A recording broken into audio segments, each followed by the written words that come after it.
શ્રીમદ્ ભગવદ્ ગીતા અધ્યાય 18 શ્લોક 15 શરીર વાક મનોભીઃ યત કર્મ પ્રારંભતે નરઃ ન્યાય્યં વા વિપરીતં વા પંચ એતે તસ્ય હેતવઃ.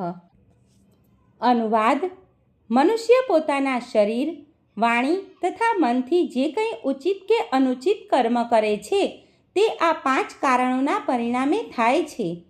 ભાવાર્થ: આ શ્લોકમાં ન્યાય અને વિપરીત શબ્દો મહત્વપૂર્ણ છે. ઉચિત કાર્ય શાસ્ત્રવિહિત નિર્દેશો પ્રમાણે કરેલું કાર્ય હોય છે અને અનુચિત કાર્યમાં શાસ્ત્રના આદેશોની અવગણના કરવામાં આવે છે. તેમ છતાં જે કોઈ કર્મ કરાય છે તેની સિદ્ધિ માટે આ 5 કારણો જરૂરી હોય છે. સર્વે મિત્રોને દીપ્તિ જોશીના જય શ્રી કૃષ્ણ.